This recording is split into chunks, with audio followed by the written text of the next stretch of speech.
being hosted by Swami Vivekanand Cultural Center, Embassy of India in Nur Sultan, Kazakhstan.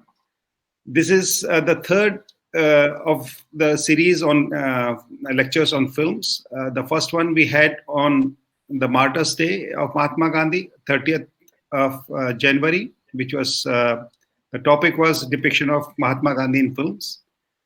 Last week on 20th February, we had another lecture by Dr. Shravan Kumar that was on children's film. And today we have got an eminent film historian, Professor Ravi Kant, who is associate professor at the Center for Developing Societies in Center for Study of Developing Societies in New Delhi. He is a bilingual historian, writer, translator, and many others. He has taught in many colleges of Delhi University. And his PhD work was titled Words in Motion Picture, which was later published in a book form called Media Ki Bhasha Leela. He has also been active in filmography. I remember these two particular titles. One is Kali Shalwar, which was an adaptation of Sadat Hasan Manto's famous story into a film. And another one, Jo Duba So Par, which was a comedy film. And he has written many books. So welcome, Professor Ravi Kant, to online session. And today's lecture is very interesting. It is the recent transformations in which the protagonists have been depicted in Hindi cinema. You know, Hindi cinema is, hero or heroine dominated. So Professor Ravi Kant would be using some of the leading protagonists like Mithun Chakravarti. Everyone knows Mithun here in this part of the world, and other famous hero and heroines. And he'll argue that how this Hindi cinema is being dominated and what are the recent changes. So without much ado, welcome once again, Professor Ravi Kant and all the participants here. And it's over to you, sir. Okay, thank you, Dr. Sanjay Garg. This is a great opportunity for me to share my thoughts on a topic which is somewhat new to me because I'm a historian. I stay more in history than I engage with the contemporary. Still, I will try to make bridges between what I usually study and what I will talk about today. And maybe those changes, historical changes, will be of some interest to you, the changes that I have marked in my presentation. But let me begin with, a book, showing you a book which I have recently acquired. It's a book called Raj Kapoor Speaks. Can you see it? Yes. A bit more towards the camera. Can you lift it up a bit more? No. Away from the camera so that we can. Okay. It's called Raj Kapoor Speaks, right? Okay. So is it better? Not quite. You have to lift it up. Okay, but no. I want to show you this picture. Yeah. Can you see it now? Visit to USSR. Yes. Yeah, it's better. Okay. Yeah, better. So this is when Avara is being showed in Moscow, and from the visit in 1950s. This is another picture from the same time. There's a whole chapter on his visit to Moscow. Okay. And this is from there. He says, my popularity in Russia is a phenomenon. I can't explain myself, except that my films Avara and Shri 420, Shri 420, came at an opportune moment when the Russian people were changing themselves culturally. In these films, they saw the spirit of the Indian youth in revolt, and they loved them. As he became the symbol of their own spirit. This identity with the Indian youth that I portrayed drew us closer. Our friendship has been a long-standing one. Even today, I get a warm welcome from them. So this is a long-standing kind of, I'll show you two more pictures from the same visit. So this is a piece of history. Can you lift it up slightly, sir? Can you lift it up slightly? Lift it up to upper, more upper, Yeah. more upper. Yes, it's better now. Thank you. Okay, yeah. I'll share the images with you, actually. Make pictures and share the images with you. Okay? If you are interested. Yeah. So now let me move to the presentation. This is just to, present now. Your entire screen or a window? Select the window or screen.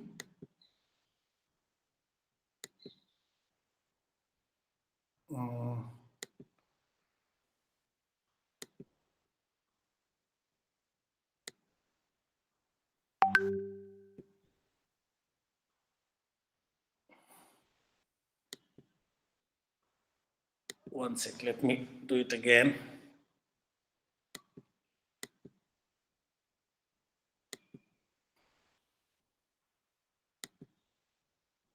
Yeah. Should come now, okay? Can you see it?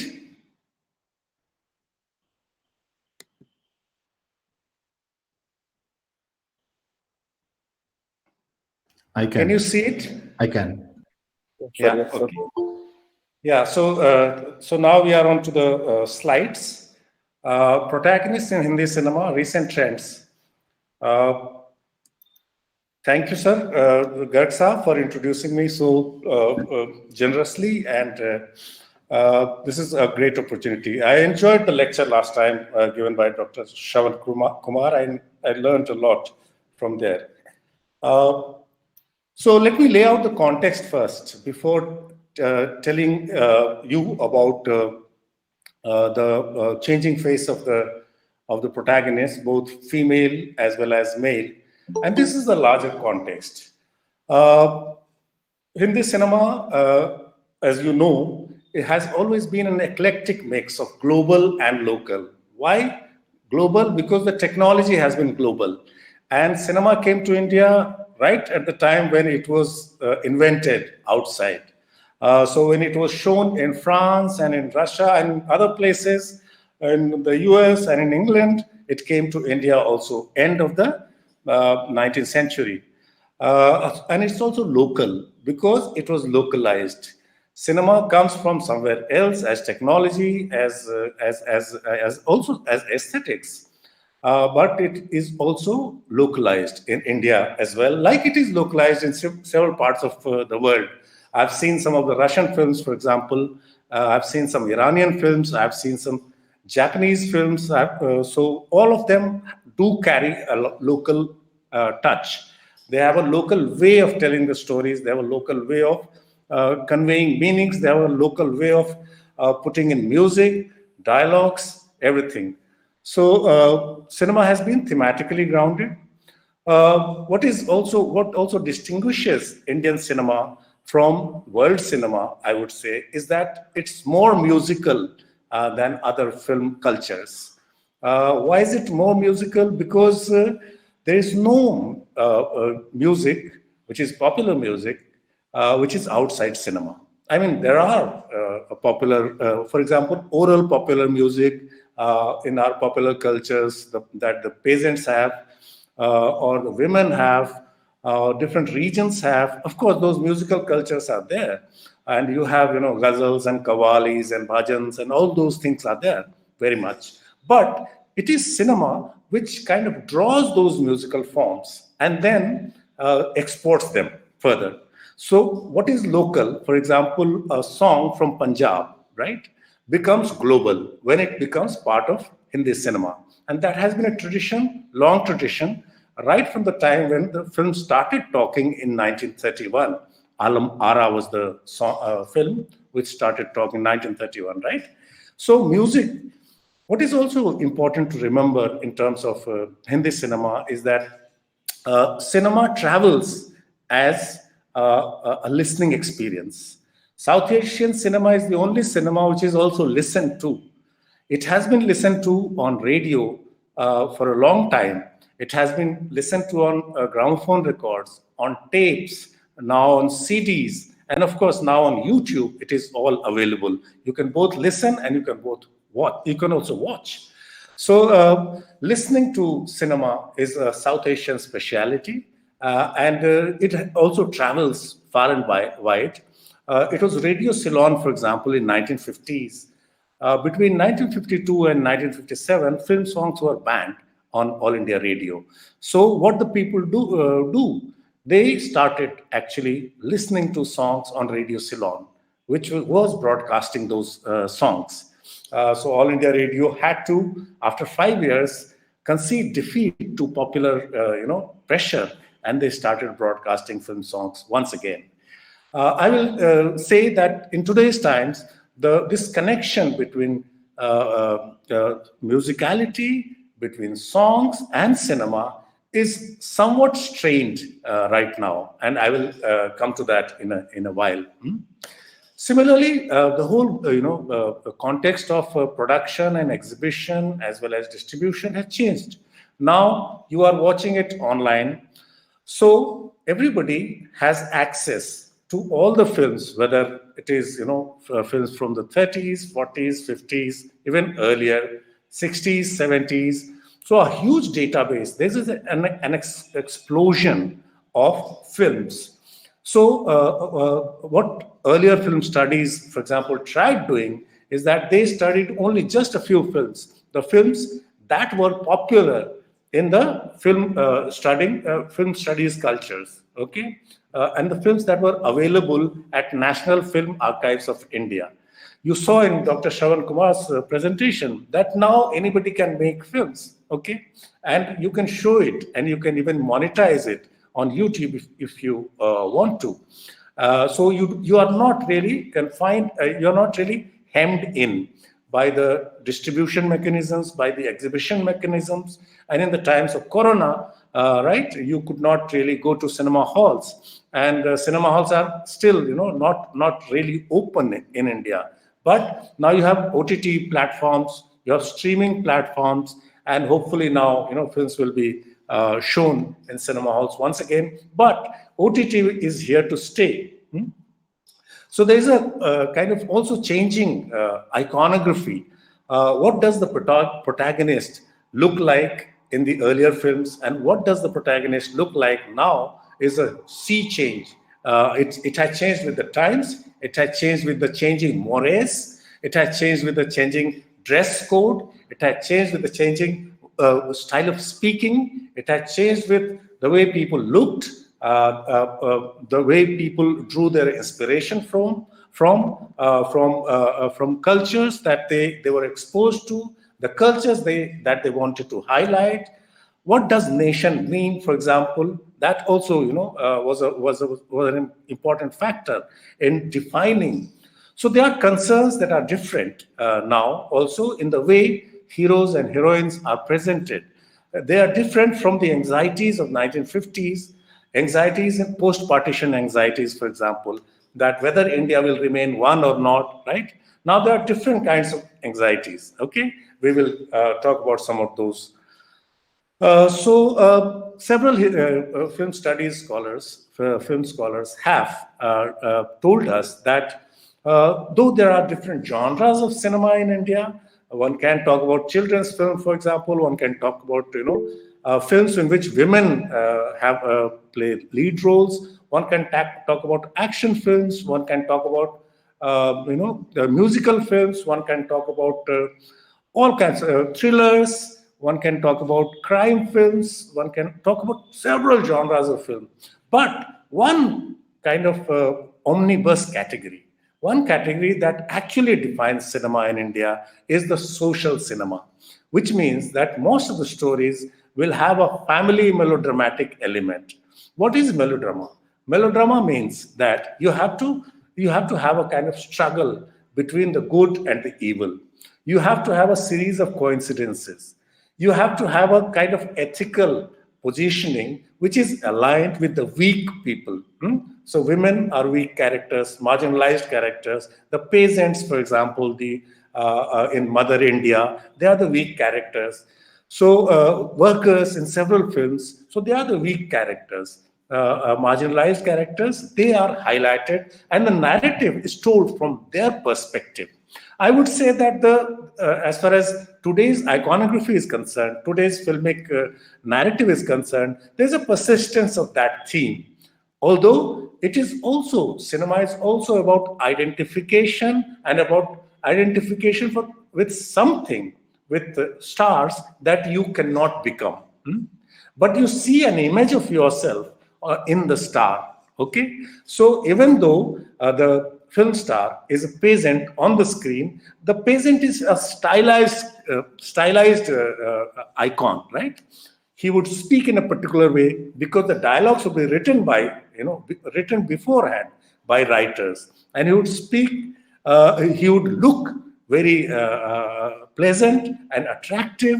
Heroines would look very attractive. They would command whole lot of properties. They would be well versed also in dances, for example. They are more of a type than they are the real thing. So there's a interesting tension between fantasy and reality, and that too persists even now in today's cinema. Okay, and yet if you look at the romance of 1950, of the Raj Kapoor era, and romance that is happening now, you can see a sea of difference, right? You never had those muscular heroes except for Sheikh Mukhtar and Dara Singh in some films. I don't remember many muscular bodies in the films from 40s or 50s or 60s. Most of the heroes are seen, yes, leading spectacular fights and winning over the villains, right, in physical fights also. But it was more of a Gandhian formula of winning their heart. It was not so much a physical exercise, the fight itself, the action itself.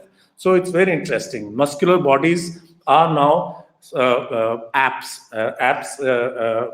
six packs and 8 packs are very common. You look at Shah Rukh Khan, you look at Amir Khan in certain films, Ghajini, for example, and you see that they are, Akshay Kumar, they are trying to build bodies for certain iconographies that have become very fashionable. So going to the gym is a very big thing in the contemporary culture, which was not the case. Similarly, you have independent women, right? Women who were part of a family, somebody's sister, somebody's wife, somebody's daughter, but they all were always in a relationship with others, with stars, with heroes, right? Or with the nation, with family, with society, etc. Now you have independent women who may not be attached to somebody, whose life does not really depend on somebody else's life, but they are striking out a path of their own. So aspiration in the new world, post-globalization world, which is also when Hindi cinema gets called Bollywood, right? Aspiration is the name of the game. Everybody is aspiring, and it is across castes, right? It's not only the upper castes, it's also the non-upper castes who are aspiring. That's why you get a film like Sairat, right? But there's a romance, element of romance there.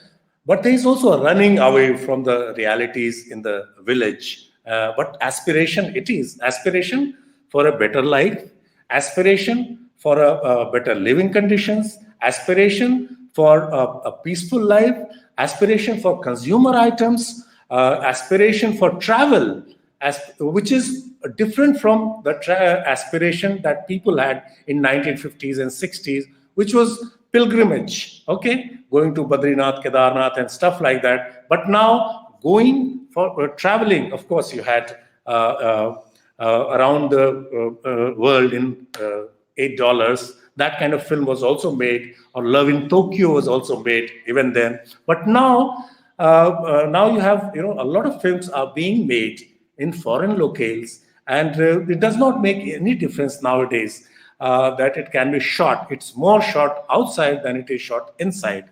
Also, of course, there are big budget films and there are lower budget films, but Similarly, as I was trying to tell you, there was a time in history when you had 70 odd songs in one particular film. That was in the 30s.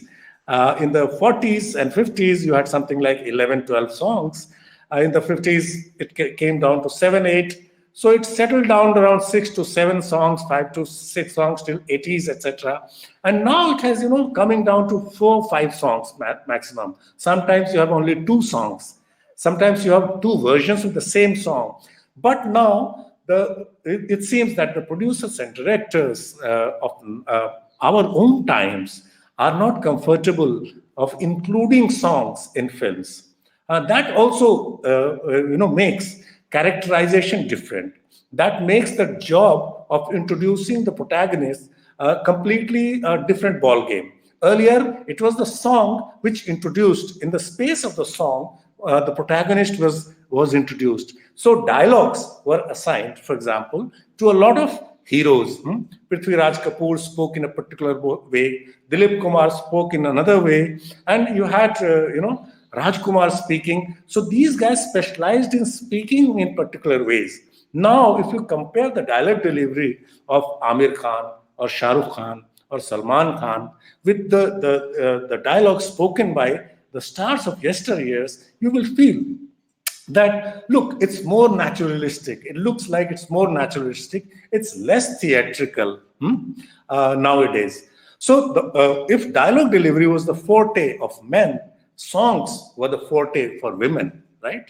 Songs is where Meena Kumari excelled, or Vaijanti Mala excelled with her dance numbers, as did Mumtaz, as did Padmini, right? So there was a kind of division of labor as far as dialogues and dances were concerned, and between the heroes and heroines. But songs played a huge role in characterization, which is not the case anymore. Now you see, a friend of mine, Shikha Jengan, has argued, there's a lack of lip sync now, in the sense that earlier you had the protagonists singing.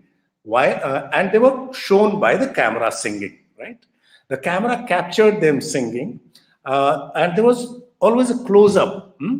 There was a torturous kind of face of the hero or the heroine singing a sad song, for example, or a happy song, smiling. But we could see from the close-up that it's lip-synced, right? But now you can have the song coming as a background song, right? It could be any piece of background music. It's not clear who's singing the song, right? Earlier also, of course, you had beggars, for example. You had priests, for example. You had singers in the street. You had urchins in the street singing. And singing, singing in such a manner that took the narrative forward, right? But not anymore. You have now heroes and heroines also don't sing. Forget about others. So it is very interesting that we are now getting close to Hollywood and Western ways of making films than what was Asian way and Indian way of making films. Of course, there are less tears now. Ever since Rajesh Khanna declared, "I hate tears, Pushpa," right? In the 60s, you don't have VPs, right? They're not scenes. There are not too many scenes now where people actually cry. Earlier, women specialized in crying. Meena Kumari, for example, was seen as a tragedian, right? So look at these women, okay? This is one Salman Khan in the middle, right? Kareena Kapoor, Rani Mukherjee, and Preeti Zinta, Katrina Kaif, and Priyanka Chopra on the far left. But this woman I don't recognize. You can find out who this woman is. This is from a show which I think Salman Khan did for his NGO called Being Human. Okay, but look at their dress. Obviously, the inspiration for this dress. This is very cosmopolitan. It's very global. It's very Western, and this is very unabashedly Western, right? So this shows you the way it's changing the appearance of the heroines and the heroes has been changing, right? Earlier, women were seen as a repository of an Eastern quality, that they will be clad mostly in saris, etc. But now you have women wearing dresses that are very Western. Of course, you know about Priyanka Chopra, how she married to Hollywood, and she works more there. And she also married a star in Hollywood, and she lives and works there rather than in India. So this global movement has changed cinema, the life of the actors and actresses, their lifestyles, but also the films that they make, right? So cinema itself, as my Gurudev Ravi Vasudevan and several others have argued, that cinema itself has been an archive of the changes that we see here. And here I will try to summarize the changes. Look, Devdas, we know, is a film that has been made several times, more than 10 times in history.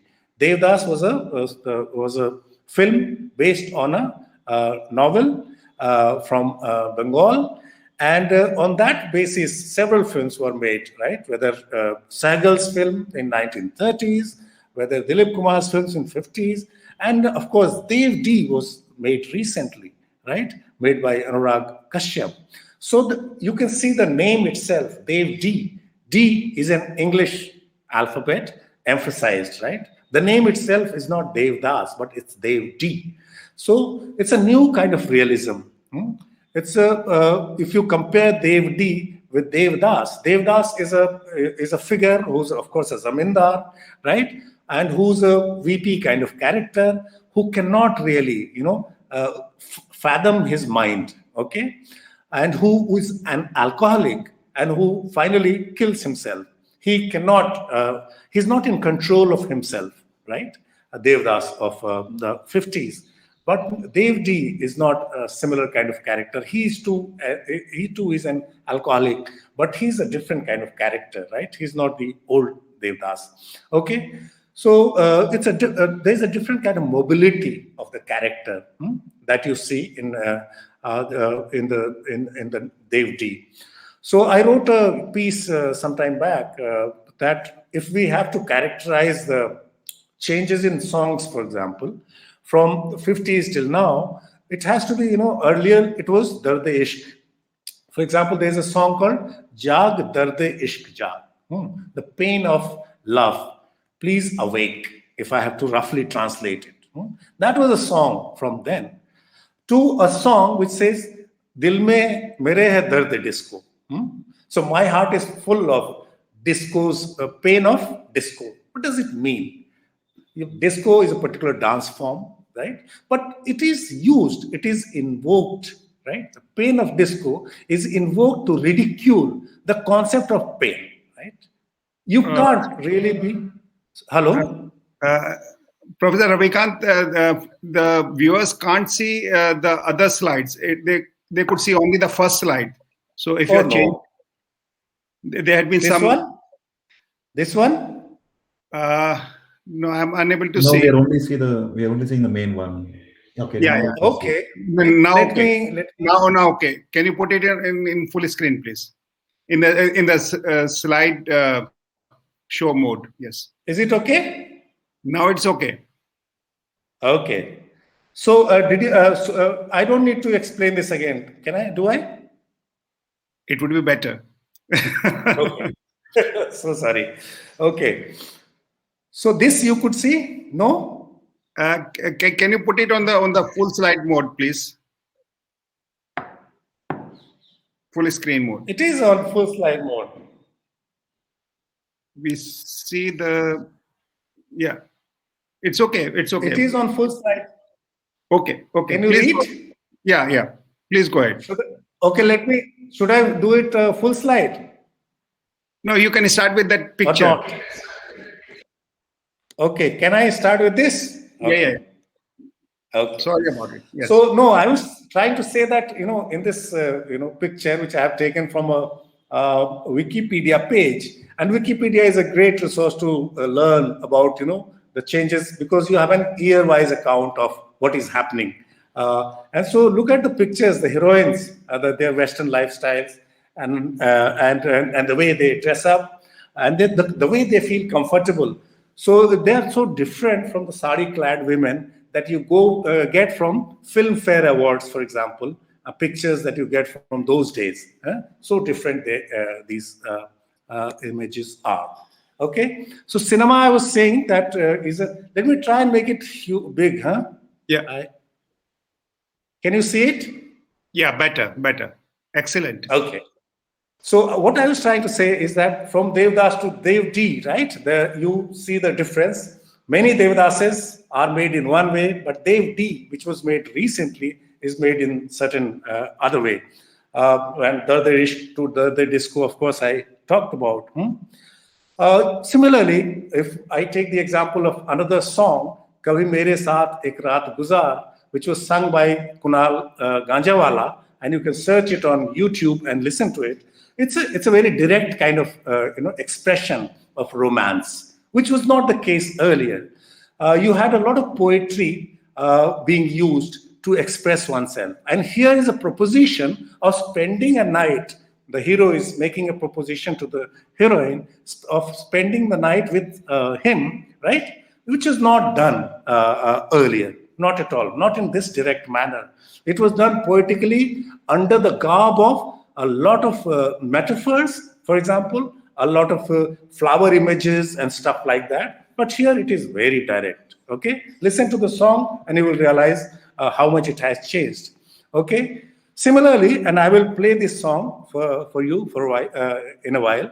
Saiya Ji Se Aaj, it's called the breakup song, right? In this song, Anushka Sharma is singing in a party, and she says she's unhappy, but also not so unhappy. Not as unhappy, for example, as a heroine in the 50s or 60s or 70s would be after a breakup. Okay, so she's saying, "Saiya ji se aaj maine breakup kar liya," and then she says that after that I did a makeup, I went to the parlor, I caught up with my friends and on WhatsApp and stuff like that. So notice also the change in language. Okay, that is happening. Of course, the sentiment is changing, but also the language with that. Okay, in between, of course, cinema is the archive of languages as well. So Tapori language has always been there, but in the 80s and 90s and 90s and later, you have a Tapori language which is coming to the fore. Aati Kya Khandala, for example, if you remember that song.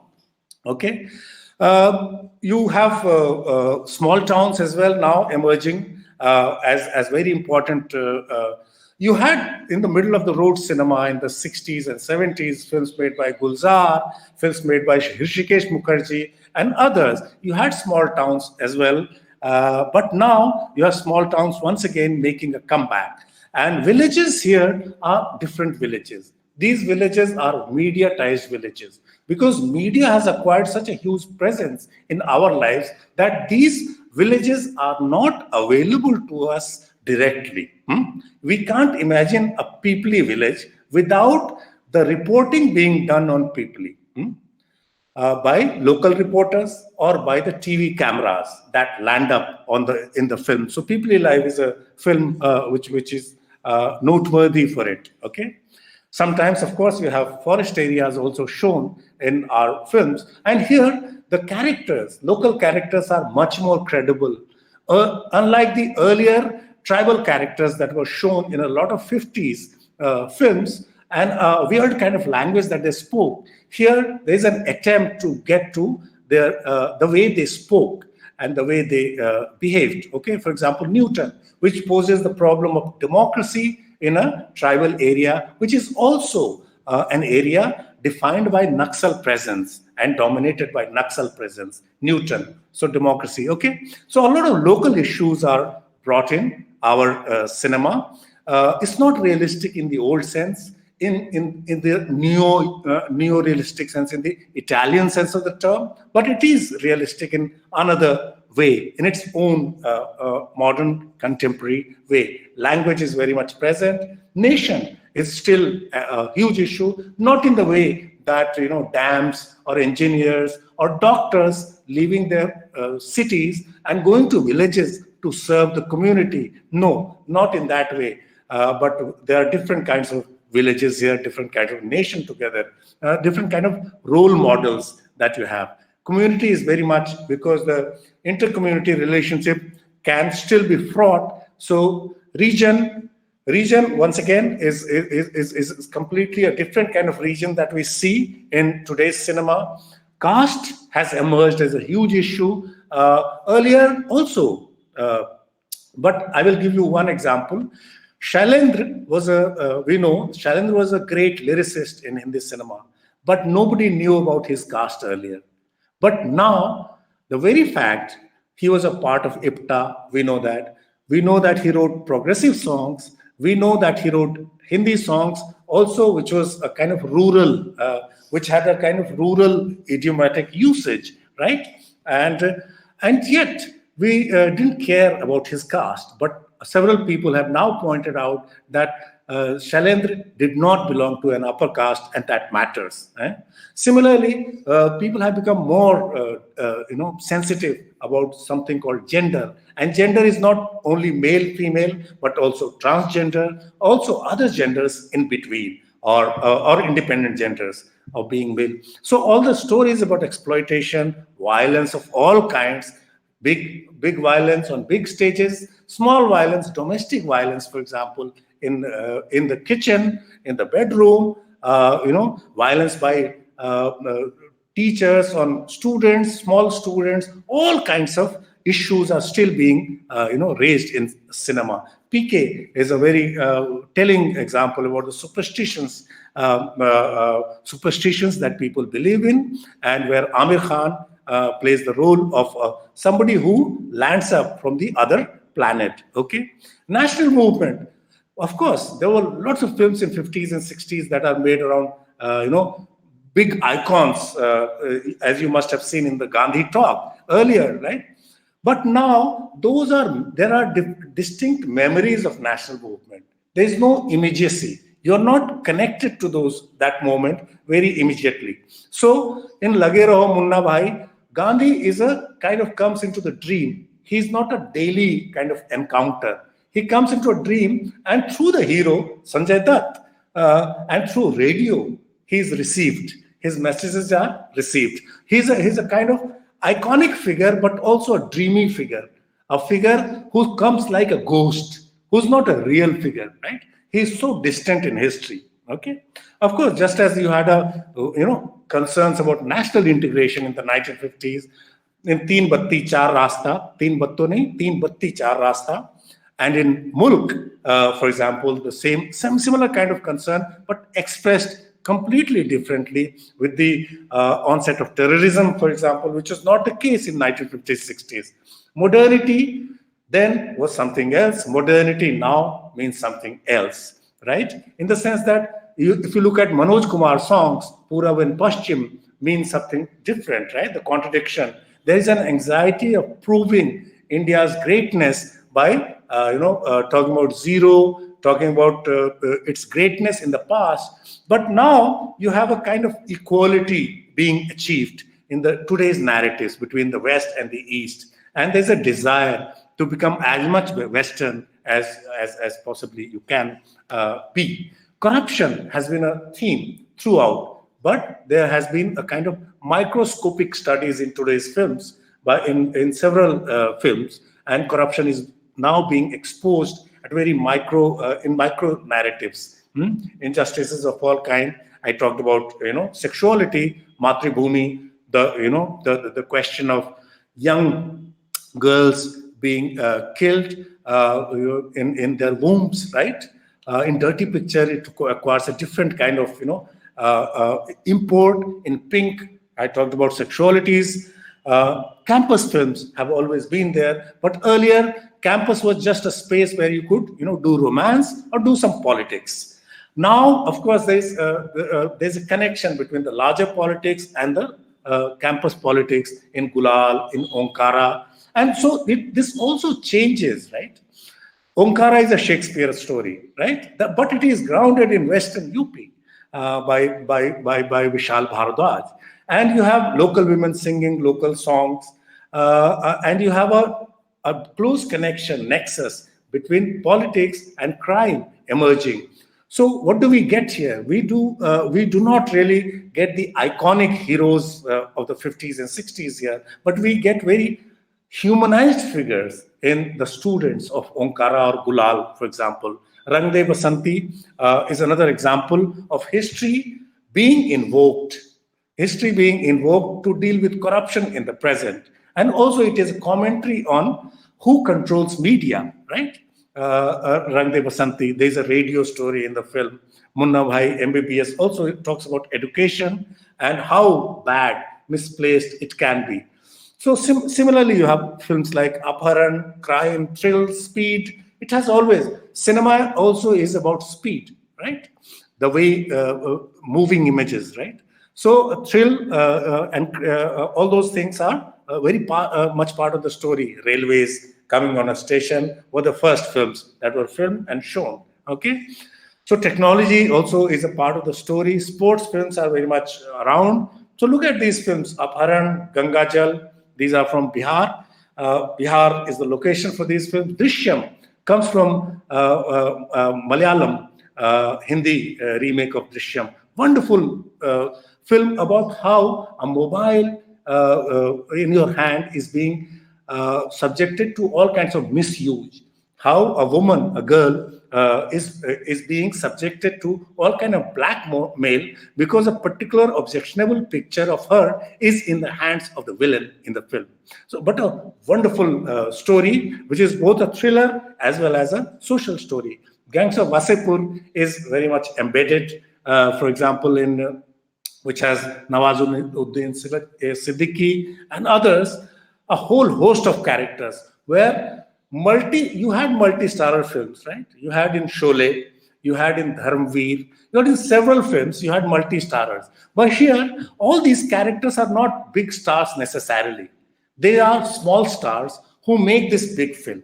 You can say, just as you had a kind of regional film, regional novels in the 50s and 60s, you have regional films now emerging in the form of Gangs of Wasepur, whereas Sharda Sinha's voice is used to, to sing a local song. She has been a very famous singer all along in Bihar's Mithilanchal, but now she's being used in a mainstream film called Gangs of Wasepur, and you can listen to her songs. So let me move to the next slide, and let me try and play this.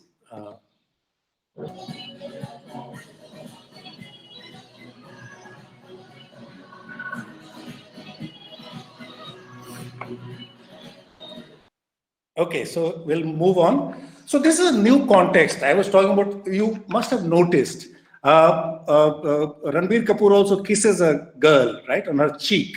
So there are some films that came that had up to 21 kisses, right? We know that the kisses were not allowed in Hindi films, except in 1930s, some films had actually kissing scenes, and only flowers were allowed to kiss in between for several decades. But now you have these expressions, very clear and frank expressions, bodily expressions of love that you can see on screen.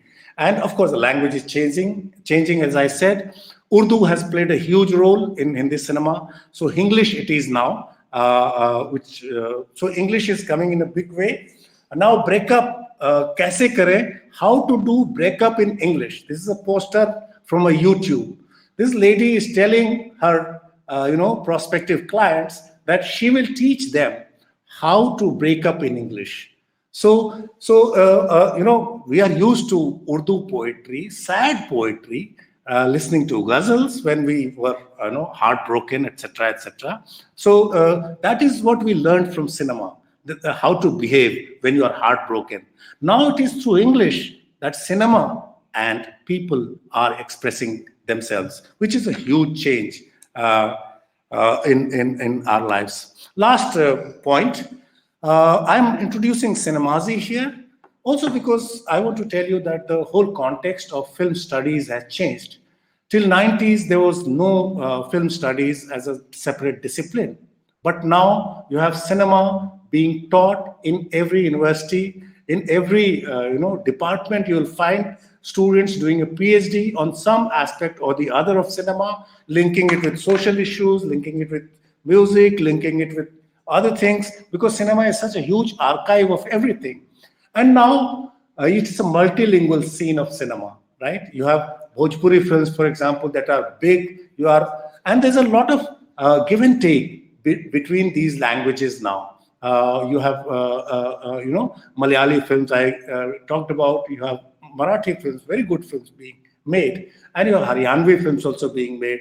The languages that did not produce films, even they are now joining, because filmmaking is a different kind of. So both at the level of study as well as at the level of making, cinema has changed. So Cinemazi is one website that helps us study cinema. It's run by a friend, and you can go to Cinemazi and benefit a lot. You can, draw on experiences. There are lots of videos there. There are lots of memorabilia. It houses a lot of magazines, old magazines. It's one stop house for a lot of material on cinema. So this is for your use, and also for the magazines that you produce from your center.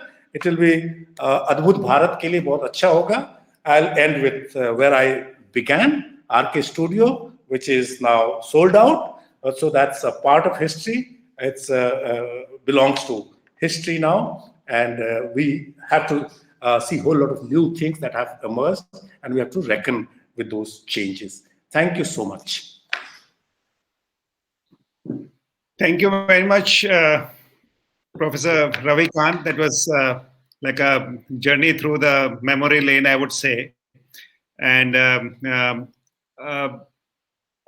I mean, before I open the floor for the viewers to put their questions, one questions. I mean, essentially, your talk was based on the Hindi cinema, but being a student of cinema, Indian cinema, I would say, or South Asian cinema, do you see these changes as rapidly or as defined, and in other languages also, or it is just the feature which is there in the Hindi cinema only? No, I think it's a feature which is present in other languages as well. If I talk about language only, so you have Tamilish, you have Benglish, you have Kannada, and other. So each language is being affected. Similarly, filmmaking also in these areas and these languages and these industries is changing. And it is the narrative style, the way of presentation, it's becoming slicker. But what we now can say is that we can see all these films, all these language films at the same time. So earlier, we had to wait for releases and wait for DVD releases, and it took a bit of time. But now everything is available online. So it's a different, time zone we are living in as far as filmmaking as well as film appreciation is concerned. Both have changed, but there are certain universal changes taking place, and these cultures are influencing each other. Even earlier, you see, Ganga Jamuna was made by the same team as the team that made some of those people, writers at least, and Dilip Kumar, its filmmaker. They made Ganga Jamuna, and they also made Mughal-e-Azam. And Ganga Jamuna was, made in Awadhi, Braj Bhasha, etc., a mix of that. But that, also started a lot of Bhojpuri films. So it's very interesting that now these cultures are simultaneously available to each other for inspiration, which is very interesting. Thank you very much. Any other questions? Okay. Yes, please. Go ahead. Did I hear someone speaking? No. I think there was one question from Hitesh Badodaria. He was messaging me about a film which is, you talked about the foreign locales of the film earlier in your lecture, that how Love in Tokyo and I mean, suddenly it became a very fashionable to have foreign locales for the films, and now it's it doesn't make any difference where you shoot the film. So Hitesh was sharing one information. Hitesh, you're there. You can unmute yourself about this Galipata 2.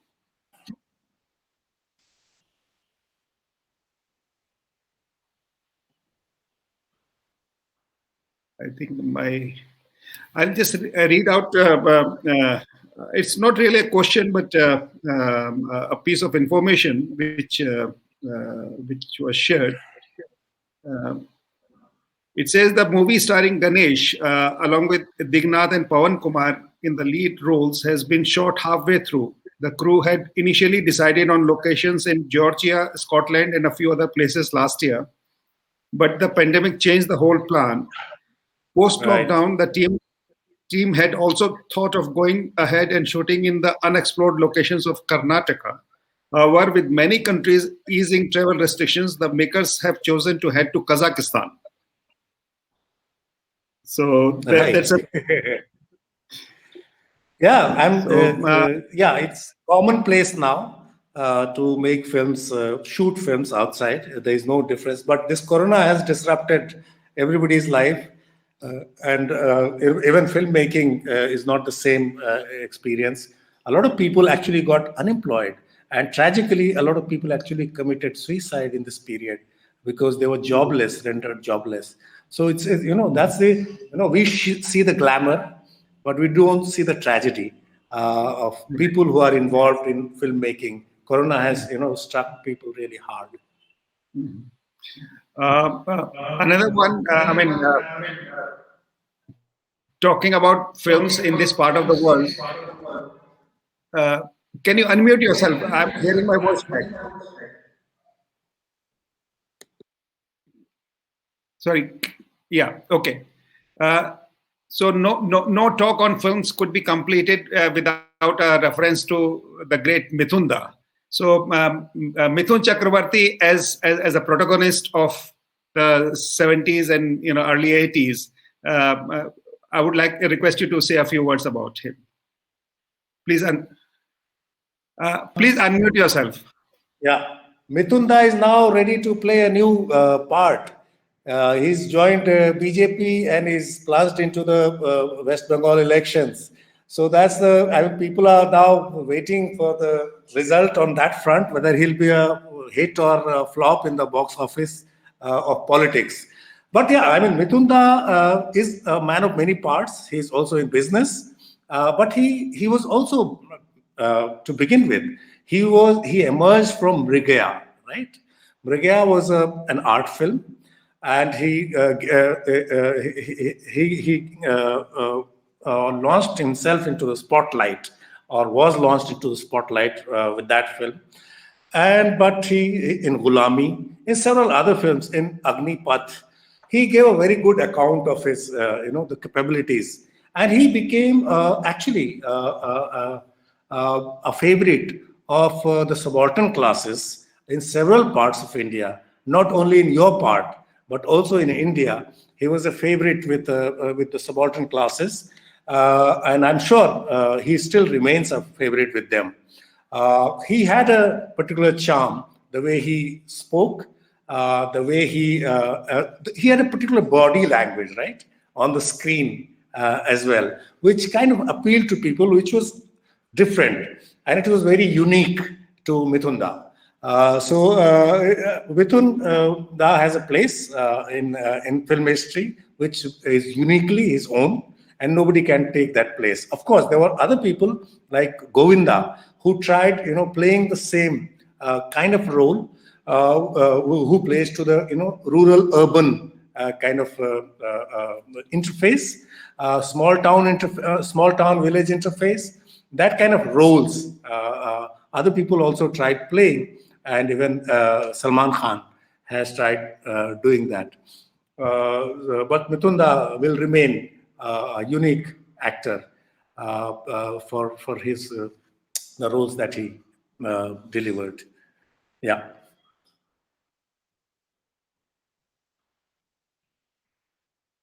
I can't hear you.